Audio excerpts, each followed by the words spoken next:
സുഹൃത്തുക്കളെ, സഹോദരങ്ങളെ, എല്ലാവർക്കും ന്യൂസ് കേരള TVMലേക്ക് സ്വാഗതം.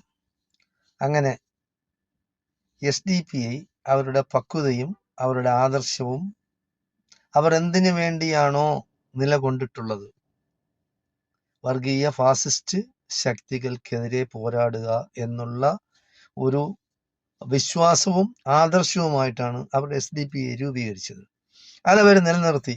അതിൽ കേരളത്തിലെ മതേതരവാദികൾക്ക്, ജനാധിപത്യ വിശ്വാസികൾക്ക് വളരെയധികം കടപ്പെട്ടിരിക്കുന്നു. കാരണം വർഗീയത ഇത്രയും കൂടുതലായിട്ട്, അതായത് വിഷം ചീറ്റുന്ന പ്രസ്താവനകളും മതന്യൂനപക്ഷങ്ങളെ ഏതെല്ലാം രീതിയിൽ തകർക്കാൻ കഴിയുമോ ആ രീതിയിലുള്ള നിലപാടുകൾ എടുക്കുന്ന RSS വർഗീയ ശക്തികളുടെ പഴയ പ്രസിഡന്റ് K. സുരേന്ദ്രൻ, അതായത് ഉള്ളി സുരേന്ദ്രൻ എന്നാണ് പോപ്പുലർലി നോൺ ആസ് ഉള്ളി സുരേന്ദ്രൻ.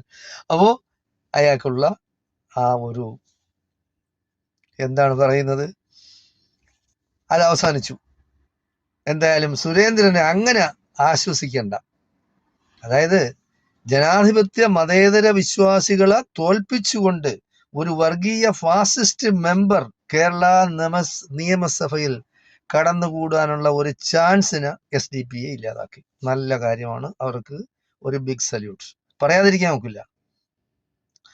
മതേതര വിശ്വാസികളായ കേരളത്തിലെ ജനങ്ങൾ, ജനാധിപത്യ വിശ്വാസികളായ കേരളത്തിലെ ജനങ്ങൾ, മതന്യൂനപക്ഷങ്ങൾ എല്ലാം ഏതെല്ലാം രീതിയിലാണോ അവർ എന്തെല്ലാം പ്രാദേശിക ലെവലിലുള്ള ഭിന്നതകൾ ഉണ്ടെങ്കിലും ശരി, ദേശീയമായ ഒരു കാഴ്ചപ്പാട്, സംസ്ഥാന തലത്തിലുള്ള ഒരു കാഴ്ചപ്പാടെന്ന് പറയുന്നത് വർഗീയ ശക്തികളെ എതിർക്കുക, മതന്യൂനപക്ഷങ്ങളെ വേട്ടയാടുന്ന, അതിന് കുടപിടിക്കുന്ന, അതിനെ താലോലിക്കുന്ന, മതവിദ്വേഷം പടർത്തുന്ന, വർഗീയ ചേരിതിരിവ് സമൂഹത്തിൽ ഉണ്ടാക്കുന്ന അങ്ങനെയുള്ള ദുഷ്ടശക്തികളിൽപ്പെട്ട ഒരാൾ കേരള നിയമസഭയിൽ വന്നാൽ അത് അപമാനമാണ് കേരളത്തിന്.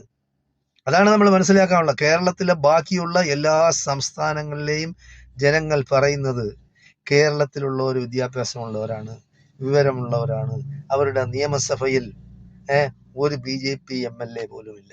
പക്ഷേ ഇതിൻ്റെ ഒരു അപവാദമായിരുന്നത് രാജഗോപാലാണ്. പക്ഷേ അദ്ദേഹം ഇന്ന് വരെ, ആ മനുഷ്യന്റെ ജീവിതത്തിൽ ഇന്ന് വരെ ഒരു വർഗീയ പരാമർശം നടത്തിയിട്ടില്ല. അപ്പോൾ എനിക്ക് വേണ്ടപ്പെട്ട ആൾക്കാർ വരെ അദ്ദേഹത്തിന് ഗോപാലേട്ടൻ എന്ന് വിളിച്ചിട്ടുണ്ട്. അപ്പൊ ഞാൻ ചോദിച്ചിട്ടുണ്ട്, അയാൾ എന്ത് വർഗീയ